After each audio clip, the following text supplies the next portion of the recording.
Railway aspirants के सबसे best YouTube channel the life I study पर आपका बहुत बहुत स्वागत है।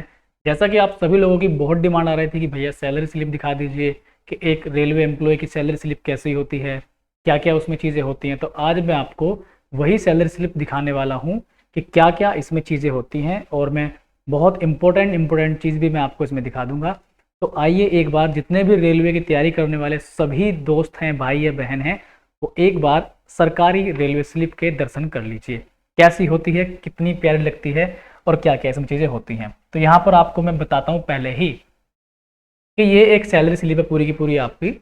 बहुत सारी चीज़ें यहाँ पर आपको दिखाई दे रही होंगी। ठीक, जिन्होंने पहले सैलरी स्लिप देखी है वो सभी थोड़ी बहुत चीज़ जानते होंगे, लेकिन जो फर्स्ट टाइम देख रहे हैं उनके लिए बिल्कुल एकदम नई चीज़ है। अगर आप फर्स्ट टाइम देख रहे हैं तो आप कमेंट करके ज़रूर बताइएगा कि हाँ, हम फर्स्ट टाइम देख रहे हैं। तो इसमें देखो, ये जो सैलरी स्लिप है ये कहाँ की आपको दिखाई देगी, बेंगलोर डिवीज़न की। एस डब्ल्यू आर की साउथ वेस्टर्न रेलवे की सैलरी स्लिप में आपको दिखा रहा हूँ।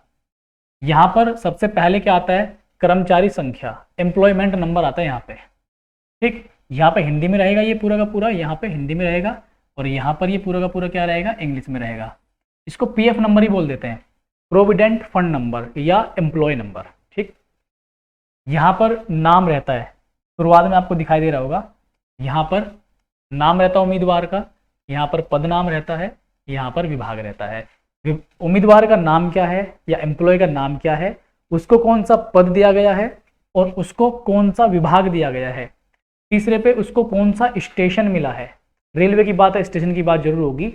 ड्यूटी किस स्टेशन पर मिली है ये भी इसमें दिया होता है। ठीक है, तो यहाँ पर बिल यूनिट मिलती है आपको एक अपने ऑफिस से, जहाँ भी आपका सेक्शन होता है, जो आपका ऑफिस होता है, वहाँ से आपको स्लिप की एक बिल यूनिट मिलती है। वो सेम ही रहती है, बदलती नहीं है। फिर इसमें आधार नंबर, तो आपका सभी जानते हैं आधार नंबर के बारे में। यहाँ पर आपकी डेट ऑफ बर्थ रहेगी, यहाँ पर आपका लेवल रहेगा।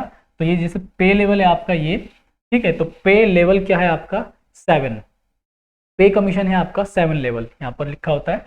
यहाँ पर आपका मोबाइल नंबर होता है। ठीक है, यहाँ पर आपकी डेट ऑफ ज्वाइनिंग रहती है, यहाँ पर आपका वही पीएफ नंबर रहता है। भुगतान का मोड क्या है, ठीक है, भुगतान का mode NEFT, national electronic fund transfer, core banking. और यहाँ पर आपका बैंक खाता किस बैंक में है, तो ये रहता है कौन से बैंक में खाता है आपका। यहाँ पर अकाउंट नंबर रहेगा, और यहाँ पर आपका स्थायी पता, permanent account number, pan card संख्या रहती है। ठीक है, इसके आगे हमारे कुछ लीव्स के बारे में, ये पूरा का जो पूरा कॉलम है ये छुट्टियों के बारे में है यहाँ से यहाँ तक। तो छुट्टियाँ क्या क्या है देख लेते हैं एक बार। यहाँ पर क्या लिखा हुआ है कि शेष लीव, जो बची हुई लीव हैं, ये तारीख दे दी है इस तारीख तक। कार्य दिवस, कितने दिन काम किया, यहाँ पे क्या लिखा हुआ है, कार्य दिवस यानी कि वर्किंग डेज या ड्यूटी डेज कितने रहे। सकल वेतन, तो यहाँ पर आप देख पा रहे हैं सकल वेतन कितना है, ये 53,754। Oh my God, 53,754। अच्छा चलो आगे देखते हैं। तो यहाँ पर क्या है, ये लीव के बारे में लिखा है। एक LAP होता है, जब आप रेलवे में चले जाएंगे तो आपको पता लगेगा LAP, WP। ठीक है, तो ये क्या होती हैं, LHAP, इस तरह से। तो यहाँ पर वेतन रहित दिवस WP, कुल कटौतियाँ, टोटल रिकवरीज, आपके वेतन में से कुछ रिकवरीज होती हैं, तो ये रिकवरीज है टोटल 4,078 रुपये की। ठीक, फिर यहाँ पे LHAP, यही लीव्स हैं, इसके ऊपर भी मैं एक वीडियो बना दूंगा कि छुट्टियाँ कौन कौन से कितने टाइप की होती हैं, सब मैं आपको बता दूंगा। यहाँ पर नेट पे होता है आपका, नेट पे मतलब कटौतियों के बाद जो आपका पे आएगा। तो यहाँ पर नेट पे 53,754 में से 4,078 घटा देंगे तो ये आपका 49,676 नेट पे आ जाएगा। फिर यहाँ पर अर्निंग में आपके क्या क्या चीज़ें इंक्लूड हैं वो देख लीजिए। बेसिक पे 18,000, एरियर्स बेसिक पे 10,800, और डियरनेस अलाउंस, डियरनेस का मतलब महंगाई भत्ता, ये आपको दिखाई दे रहा है 6,120 रुपये। फिर यहाँ पर ये है आपको दिखाई दे रहा है, यहाँ पर देखिए ध्यान से, एरियर्स DA, ये कितना है, एरियर्स DA 3,672 रुपये। फिर यहाँ पर है HRA, होम रेंट अलाउंस, रहने के लिए जो आपको मिलता है 5,400 रुपये मिलता है। तो HRA मैंने बताया था 3 कैटेगरी का होता है, XYZ। एक 5,400 होता है, एक 3,600 होता है, एक 1,800 होता है। जैसे मेरा खुद HRA कितना है, 5,400 रुपये, होम रेंट अलाउंस। ठीक, तो यहाँ पर ये दूसरा है आपका एरियर्स ऑफ HRA, ये आपका 3,040। फिर है आपका ट्रांसपोर्ट अलाउंस, आपको आने जाने का भी मिलता है ट्रांसपोर्ट अलाउंस, ट्रैवलिंग करने का 1,809 रुपये। फिर है आपका एरियर्स ऑफ ट्रांसपोर्ट अलाउंस, ये मिलता है आपको 1,085 रुपये। नाइट ड्यूटी अलाउंस, अगर आपकी नाइट ड्यूटी लगती है तो उसमें आपको नाइट ड्यूटी अलाउंस मिलता है, ये कितना है आपका 160 रुपये। फिर है आपका नेशनल हॉलीडेज अलाउंस।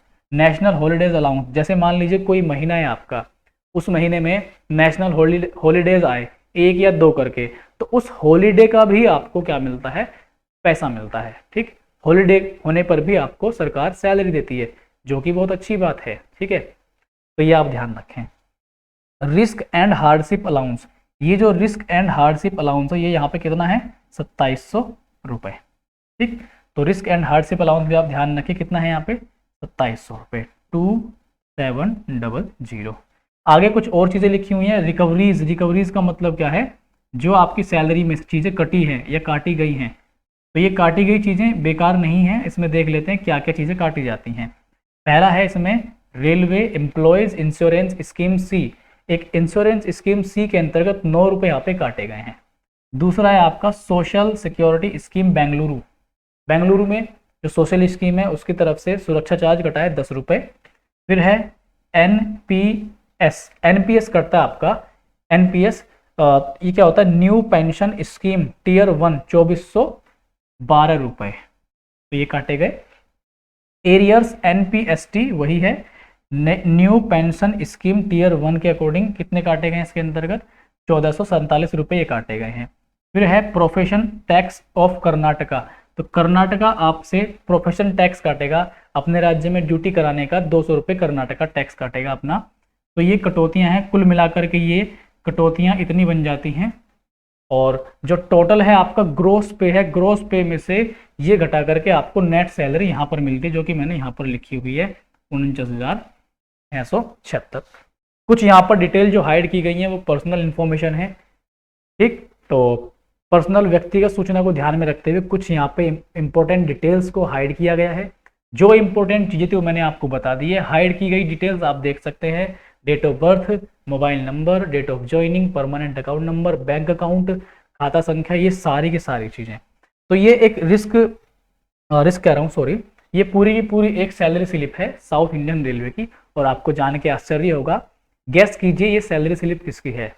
ऑप्शन देता हूँ कि 2 ऑप्शन देता हूँ, क्या ये सैलरी स्लिप मेरी है या ये सैलरी स्लिप किसी और की है। आपको ऑप्शन देता हूँ, आप कमेंट में इस चीज़ को जरूर बताइएगा। और हाँ, एक चीज़ और, किसी के दिमाग में कन्फ्यूजन हो सकता है कि अरे वाह इतनी सैलरी, 53,754 है ये सैलरी, और काट के बाद कितनी बची है 49,676 रुपये। तो ध्यान देना, ये सैलरी किस तरह से बनी हुई है।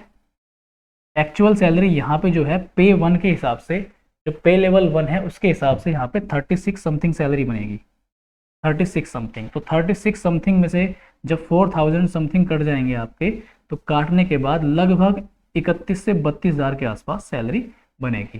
तो पूरी की पूरी ये चीज़, ये है एक्चुअल जो सैलरी है। ठीक, ये 53,754 कैसे आए हुए हैं, ये पिछले महीने की, जैसे मान लीजिए कोई व्यक्ति किसी महीने में 15 तारीख से ज्वाइन कर लेता है। ठीक है, तो 15 तारीख से ज्वाइन कर लिया, 10 के बाद, यानी कि 15 तारीख से ज्वाइन कर लिया तो 15 से पूरा एक महीना हो गया, मतलब लास्ट के 15 दिन हो गए ना महीने के, तो वो 15 दिन के आपके सैलरी अगले महीने नहीं आएंगे। ठीक, वो 1-2-3 महीने बाद आएंगे आपके। ठीक है, अगले और नेक्स्ट से नेक्स्ट मंथ में आपके ऐड होके आएंगे। तो इस तरह से ये कुछ एक्स्ट्रा पैसे थे जो इसमें ऐड होके आए हुए हैं। ठीक है, तो यहाँ पर जो एक्चुअल सैलरी है, एक्चुअल सैलरी वही है आपकी लगभग 32,000 के आसपास जो आपको इन हैंड मिलती है। ठीक, 31 समथिंग मान सकते हैं, 31-32 के आसपास जो इन हैंड मिलेगी। ठीक है, तो कमेंट करके आप लोग जरूर बताना, और आगे आपको कौन कौन से वीडियोस चाहिए वो भी आप मुझे कमेंट करके बताते रहे। आपकी डिमांड के अकॉर्डिंग मैं सारे के सारे वीडियोस बनाता रहूँगा। यहाँ पर जैसे छुट्टियाँ का चक्कर आपको समझ में नहीं आ रहा होगा, LHAP क्या होता है, LAP, WP क्या होता है, तो मैं इस पर आपके लिए वीडियोस बना दूंगा। आप जो भी कहें, रेलवे संबंधित जो भी वीडियोस आप कहें मुझे कमेंट करते जाएं, मैं बनाता जाऊँगा। मेरा आपसे ये वायदा रहा है, और अपने से भी मेरा खुद से भी वायदा है कि ये यूट्यूब चैनल रेलवे के लिए सबसे बेस्ट यूट्यूब चैनल होगा, जहाँ पर आपको रेलवे की हर छोटे छोटे इन्फॉर्मेशन मिलेगी। हाँ, इतना हो सकता है कि थोड़ा लेट सवेर हो सकता है किसी वीडियो को आने में, लेकिन आप एक बार कमेंट करके जरूर बताएं, आपके लिए वीडियो अवेलेबल होगा और होगा। आपका कोई कन्फ्यूजन है तो आप हमें नीचे दिए गए नंबर पर व्हाट्सअप कर सकते हैं। और हाँ, व्हाट्सअप आप जरूर करिए, लेकिन कॉल ले पाना बहुत मुश्किल होता है, क्योंकि अक्सर क्लासेस में बहुत ज़्यादा बिजी रहते हैं हम और हमारी टीम। तो आप व्हाट्सअप जरूर कीजिए, व्हाट्सअप मैसेज आपका जरूर देखा जाएगा। और हाँ, मैसेज में अगर थोड़ी बहुत देरी हो जाए तो वो भी आप जरूर पेशेंस रखना, हो सकता है कुछ टाइम लग जाए आपको रिप्लाई आने में, तो पेशेंस रखना, पेशेंस रखेंगे तो रिप्लाई आपको जरूर मिलेगा। पेशेंस अपना तोड़ेंगे, इरिटेशन में कुछ उल्टा सीधा बोलेंगे तो आपको रिप्लाई नहीं मिलेगा, ठीक है। तब तक के लिए आप सभी लोग अपना ध्यान रखिए, अपनों का ध्यान रखिए। मिलते हैं आपसे नेक्स्ट वीडियो में, तब तक के लिए सभी लोग बहुत बेहतरीन तरीके से अपनी तैयारी कीजिए। और हाँ, एक चीज़ मैं और बोल दूँ, यहाँ पर मैंने रेलवे की बहुत सारी क्लासेस चला रखी हैं, उसमें से एक क्लास M24 बैच रात को 9 बजे लाइव क्लास चलती है। अगर आप रेलवे की तैयारी कर रहे हैं तो आप उस बैच को जरूर देखिए, ज्वाइन कीजिए, एकदम खतरनाक बैच है। एप्लीकेशन आप लोग डाउनलोड कर लीजिए, वहाँ पर आपको सब तरह का डेटा, PDF, आपको नोट्स, क्विज आपको सब मिल जाएंगी। तो रेलवे की तैयारी आप इस चैनल पर जाके कर सकते हैं। मिलते हैं अगले वीडियो में, बहुत बहुत नमस्कार।